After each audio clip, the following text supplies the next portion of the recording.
Welcome back, one and all, to Mystic Radio. I am your host, Spirit Lady Robin Alexis. Remember, Mystic Radio is always an experience, not an explanation. It is up to you to discern if what you hear rings true to you or not. We are not telling you what to think. We are just encouraging you to know, trust, and act upon your own knowing. So, what is so intriguing that I started to bring back Mystic Radio?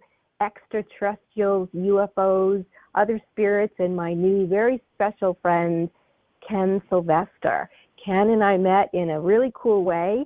My book, A Conversation with Extraterrestrials, became a bestseller on Amazon, and his was a bestseller before mine, so I bought it and read it, and I was totally blown away by his information that he has.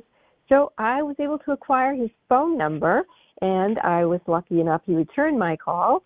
And once Ken and I started having these conversations, I just knew that the Mystic Radio community would love to hear from Ken and I and ETs and goodness knows what else.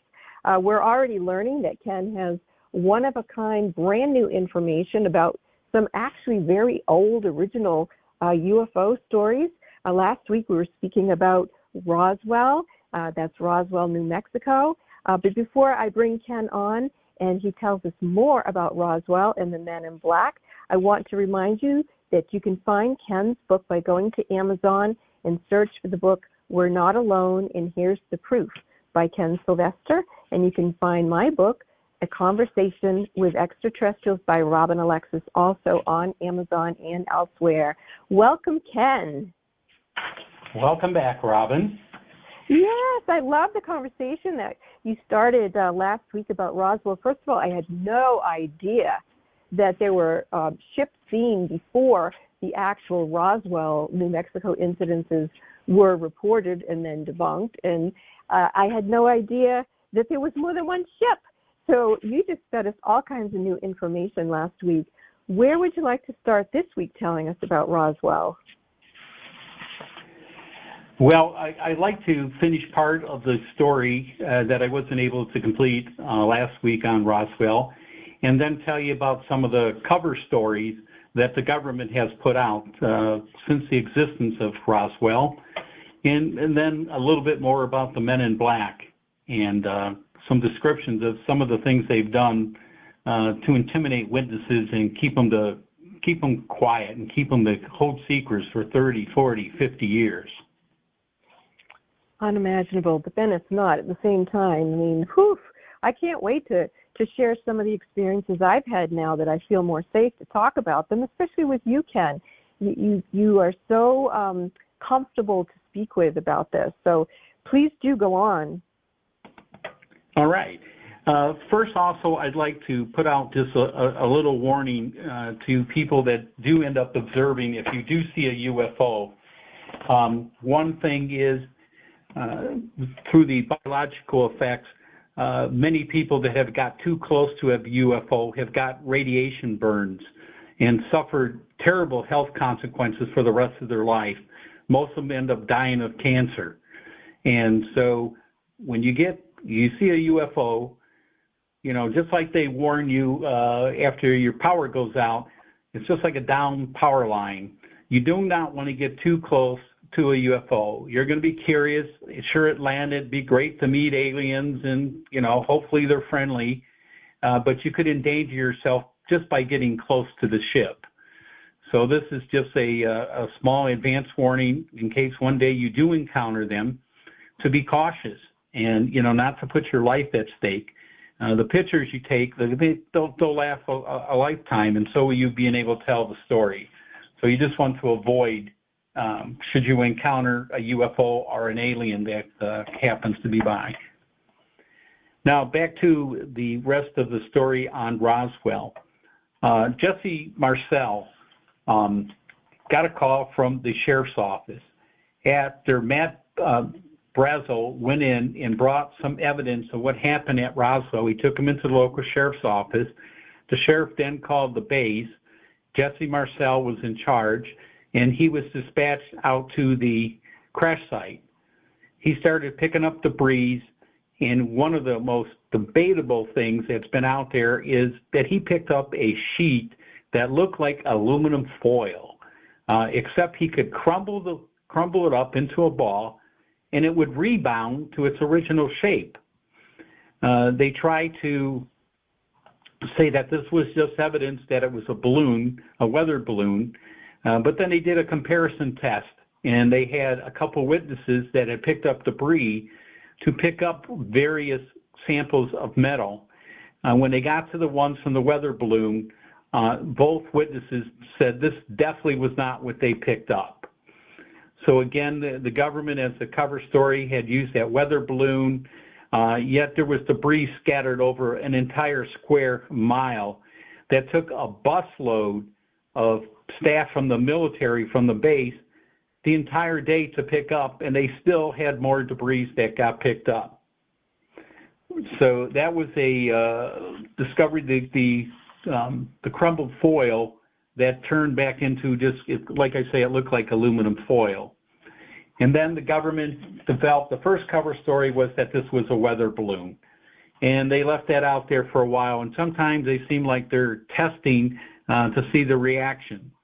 The next was that this was possibly that the Nazis, after World War II, the scientists, we recruited most of them, but the Soviet Union got their share of scientists also.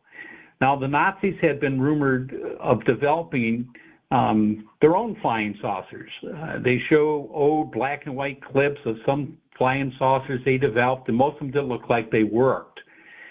But they thought that it was possible that when they went to the Soviet Union at the time, that the Russians were able, with their scientists, along with what they knew, might have developed some type of technology, and that the UFO that was seen in Roswell was really a flying saucer developed by a combination of the Russians and ex-Nazi scientists. But of course, that's debunked by the many things that have been found out there that just don't match up. Another one, and this one just came out recently. In fact, I belong to MUFON. It's a civil organization, a civilian organization that studies UFOs. They send an investigative team out and they first try and debunk it, and then they try to prove it. And this organization is the Mutual UFO Network. They're now, I think, worldwide. I joined 2 years ago, and they put out a monthly magazine. Well, in the August issue, they published an article, and I don't have the gentleman's name because we debunked the story, but they put in there that it was, again, a sophisticated weather balloon, not just a regular weather balloon. It was called Project Mogul, M-O-G-U-L, Mogul Project. And the balloon was supposed to be able to measure the atmosphere, and the claim was that we wanted to use these balloons to see if we could detect any radiation in the atmosphere from the Soviets testing nuke bombs. So that was quickly debunked in the next month issue, and I don't have, and for readers, maybe next time I can get a hold of that article and how they debunked it. But the balloon story just doesn't fly anymore. So basically, you're saying even in 2024, a MUFON magazine is debunking the Roswell UFO stories from 1947? Not exactly. The debunking got done by readers who had studied. There was a group of UFO researchers that had studied, 4 or 5 of them that had been studying the Roswell event, and they knew a lot of facts that I didn't even cover today on debunking the weather balloon. And they presented their arguments in the next month and said they were surprised that MUFON would even publish such a parent cover story that's coming up here, 77 years later. But again, the government goes to great lengths. As I had said before, they're on the WIT, whatever it takes. And they'll use whatever disinformation can be thrown out there to distract or distort or for UFO researchers to become confused. and they continue to do that. So here we see a new story out 77 years later that they're still trying to say that it was a balloon. So, you've spoken to us several times about these observables that the government has put out to help us to know for ourselves if we've seen a UFO. Do any of these observables fit the category of a weather balloon? Oh, definitely not. But nobody saw the crash, so they couldn't identify the speed or any one of the 6 observables. They found it after it crashed. Wow, it sure would be nice to talk to the pilots who saw the ships the night before and ask them if the ships matched up with the observables.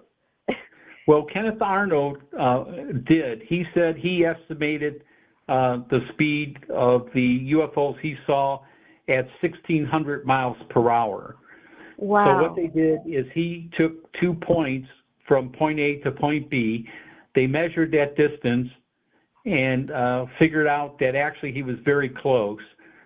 He had said it was 1,600 miles per hour, and after they took and did the math on it, it came out to it was around 1,500 miles an hour. And in 1947, we didn't have anything that could do 1,500 miles an hour. Well, and it doesn't sound like we had a sophisticated weather balloon like that either. But so this Kenneth Arnold was the pilot the night before the Roswell crash. It actually was about 10 days before in June. Oh, 10 days before. Okay. So yeah, June 24th is the date that I found through the research, and so that was about 10 days before Roswell occurred. Okay. But they were in the area. And also that day, in fact, according to the FBI, they had confirmed 12 reports of UFOs sighted during that time all over the world. And so one would question again, now that we have these observables that we didn't have before, if it would have fit the criteria, which we have our opinion, but it certainly would be nice to be able to measure it with the observables that we have today. Now, and I got a little confused following the story. So there's 2 ships that came to Roswell, and one crashed and one did not. Is that accurate? No, they both crashed. Okay. They did both crash. But the first ship, which EB-1 was on, was fully intact because they were able to pass that on to Jesse Marcel to reverse engineer later. It was just wedged into the ground, and it did not have damage. The second ship was the one that landed at after Corona at the plains of Augustin. That ship was destroyed. It was not flyable, and the dead aliens were laying out on the ground outside the ship. That was not. But the first one, they were able, because he was able to go back in and retrieve a communication device that he was able to use to communicate with his planet. So they were able to get a lot of the technology from the ship that was intact. Okay. And they're still not sure what caused the ship to crash, the second ship, and even the first ship wasn't exactly a smooth landing, but they got luckier when they landed. There's, out in that area of the desert where they test the nukes, they were trying out a new microwave radar that was a high-tech thing, high attitude, and they think that may have caused some interruption in their electronic devices and is what caused them to crash, because they've had that happen at other places where this radar has been installed. Well, that matches with what I did channel from one of the extraterrestrials from the Roswell incident. And I will speak, or let them speak through me in another show. I don't want to do that right now. I want to finish up with the Roswell information because there's so much of it, like you said, and there's more information being revealed all the time. And Ken, you have the most up-to-date. What else do you want to share with us about the Roswell, New Mexico stories? Well, most of the highlighted details, the important details, have been covered.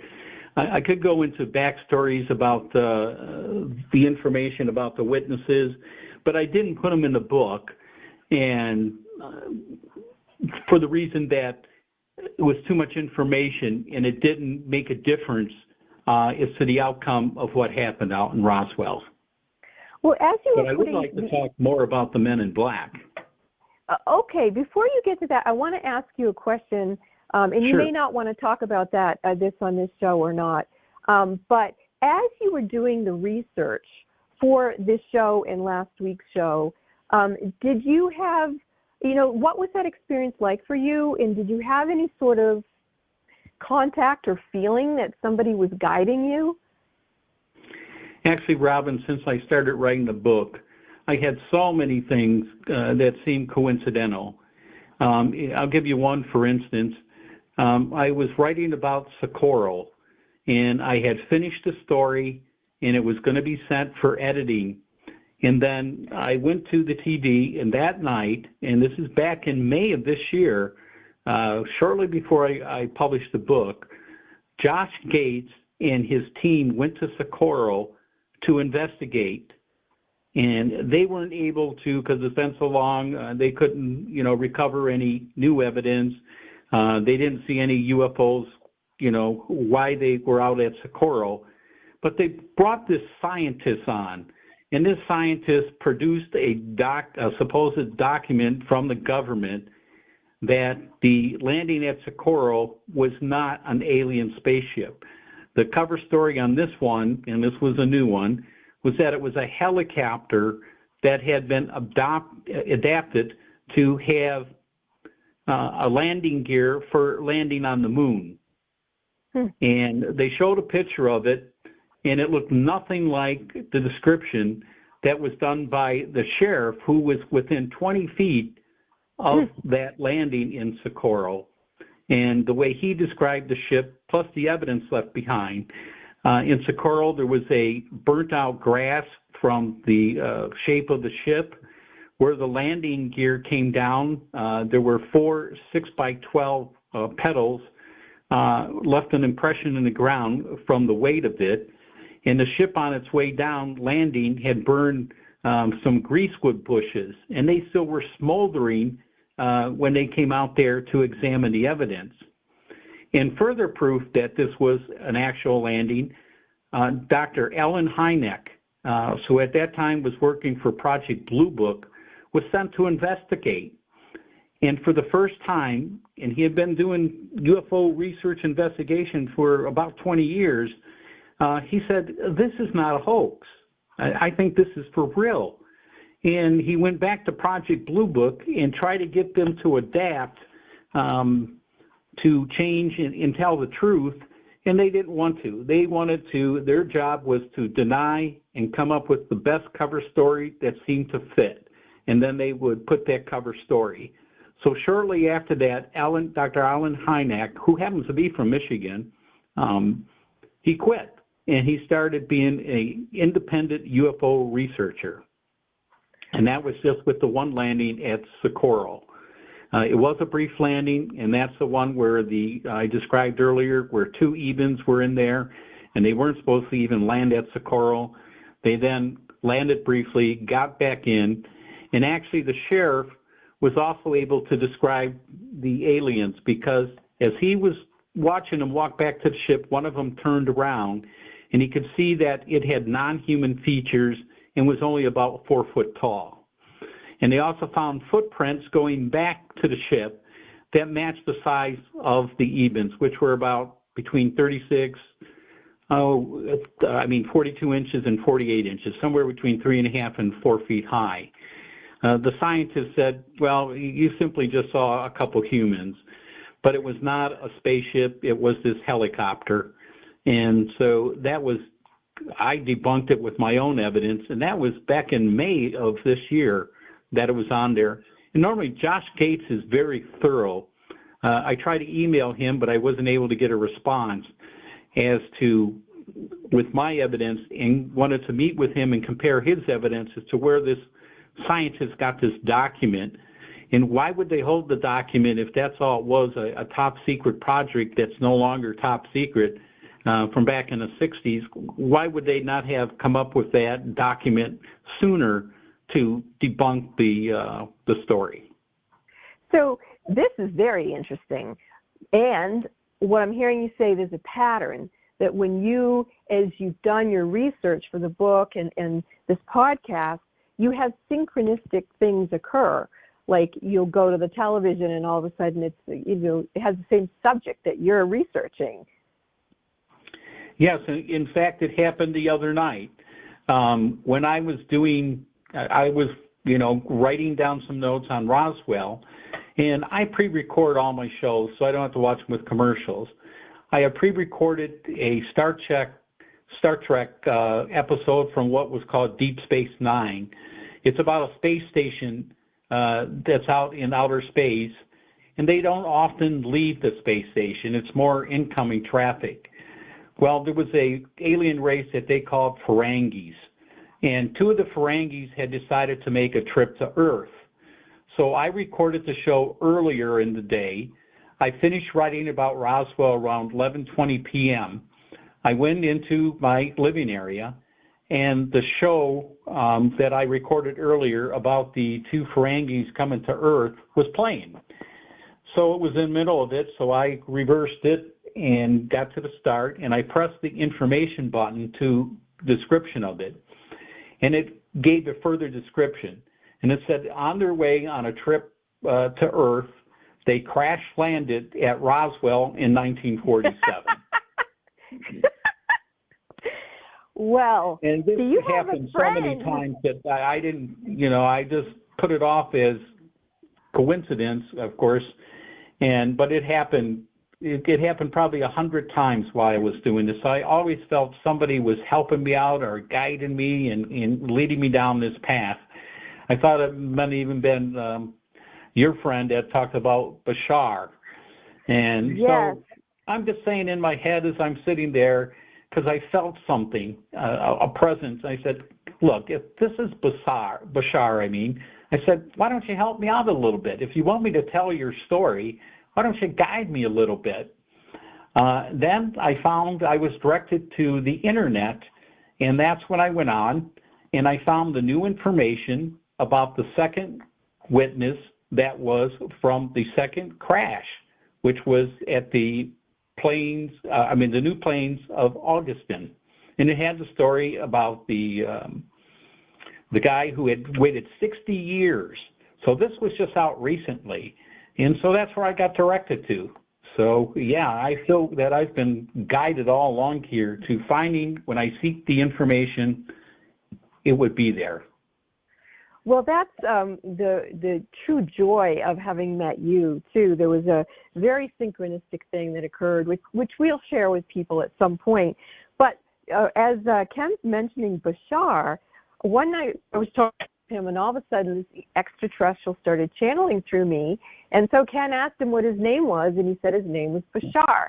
So we hung up and Googled the name Bashar, and come to find out, evidently he speaks to quite a few people who can speak ET language. So I'm sure Bashar will be visiting this show occasionally. And I do want to say that I have been speaking with an extraterrestrial who says she crashed in Roswell in 1947. She was not evidently from this other ship where EB1 came from, because I never even heard about that until I spoke with Ken. On another show, we'll see if Errol or EB1 or J-Rod or Bashar want to come through and speak. But we're not going to do that just yet. What I'd like to do now, Ken, is have you tell a few stories about the Men in Black. Okay. Pretty much in all the cover-up stories, which was pretty much everything in the book, the Men in Black show up. They were always deployed to go there and stop people from going to the newspaper or going to the media and spreading their story around. I'm going to give you one example, and this happened in Brazil. In 1996, a ship crashed in Brazil. I don't even remember the story from 96, They found a live alien. It was from the reptilian family, and that story quickly died. Then, in 2022, 26 years later, a guy named James Fox, who is a journalist, UFO researcher, one of the most well-known in the world, did a documentary. So he went back to Brazil. He recruited a local crew for filming and to aid him, and then he went out and started re-interviewing witnesses. And the witnesses still were hard to find. They had been in hiding for 26 years because they all had been told by the men in black that if they said anything, there would be severe consequences. So the first guy that came to the crash site was Carlos de Silva. He arrived, he saw the ship, and also the other reason they were keeping this secret is the United States was testing out a new laser, and they shot a hole in the side of the ship. He could see the hole in the ship and smoke pouring out and knew it was going to crash soon. So he followed it to where it crashed and got out of his car and started looking around and was finding the same debris like Roswell. They found the same type metal, but he only had 5 minutes because the military showed up in force. I mean, dozens of armed guys jump out of their Jeeps and trucks, surround him with pointed guns in his chest, and tell him, we order you to leave here right now and never speak of this again. Now, they got there so fast because they were tracking this on NORAD, and they also knew that they took a shot at it, so there was a good chance that it was going to crash. They followed it on the NORAD radar, and that's why they were able to show up in 5 minutes. So this guy now is extremely scared after, being rifles pointed in his chest, so he leaves.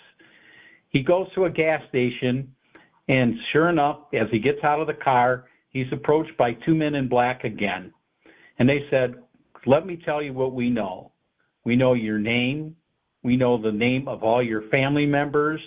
We know where you live. And if you ever talk about this again, there will be severe consequences to this. So he kept that secret. That put him in fear, and that's why he kept the secret for 26 years. The first thing he did, and I also suggest to all our viewers to check out my sources and my evidence and see it for yourself, because the documentary put out by James Fox, when you see the video of these witnesses being interviewed, you get more of an impact as to their intensity. This guy started crying and said, I've held this in my brain for 26 years. It's caused me anxiety, depression, lack of sleep, and I thank you for doing this because I had to tell my story, and I'm glad that you finally let me get out my story. That was just one thing that happened in Brazil. The second thing that happened is originally the alien was found by 3 teenage girls. They were walking around, nothing to do, and they came across this wall, cinder block wall, that had graffiti written on it. It caught their attention.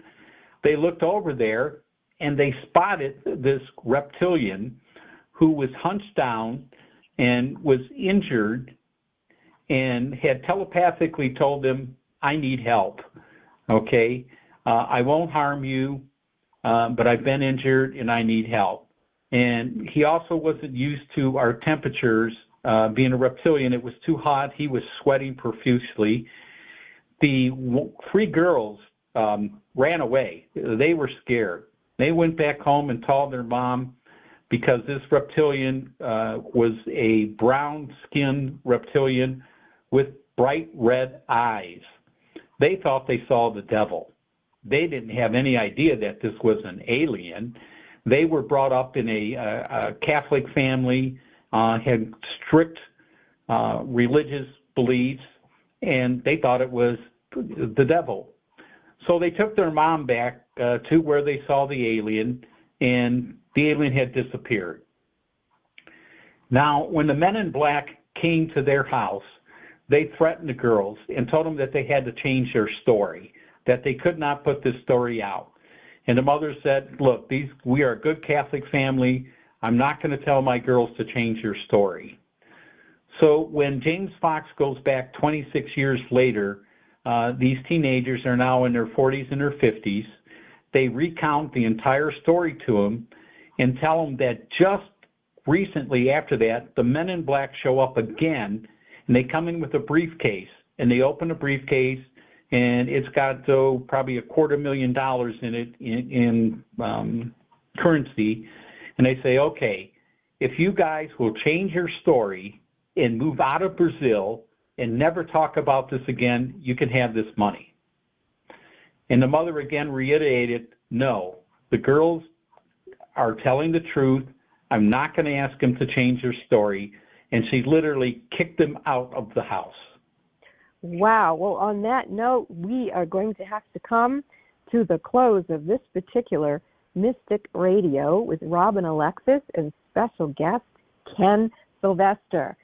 Next show, next week, Wednesday at noon, we will be discussing, come to find out, Maxwell, the extraterrestrial eye channel in my book, A Conversation with Extraterrestrials. He wants to talk live on the air. And then we'll also see if some of these other extraterrestrials that Ken's been speaking about who had showed up in Roswell, we'll see if they want to talk, and maybe even Bashar. And who knows what else will happen on that show. So if you're enjoying this Mystic Radio series with Ken and myself, I again encourage you to learn more about our books on Amazon. You can find Ken's book by putting in We're Not Alone, and Here's the Proof by Ken Sylvester. And again, my book is A Conversation with Extraterrestrials by Robin Alexis. Thank you so much for joining our show. And of course, you are always invited to my website, robinalexis.com. You can learn more about my one-on-one phone readings, my personalized Reiki healing weeks, the online soul spa, and the blogs that I do. And remember, everybody, choose love and stay tuned to Mystic Radio Wednesdays at noon, and let life's mysteries unfold. Thank you for another great show, Ken. Thank you, Robin.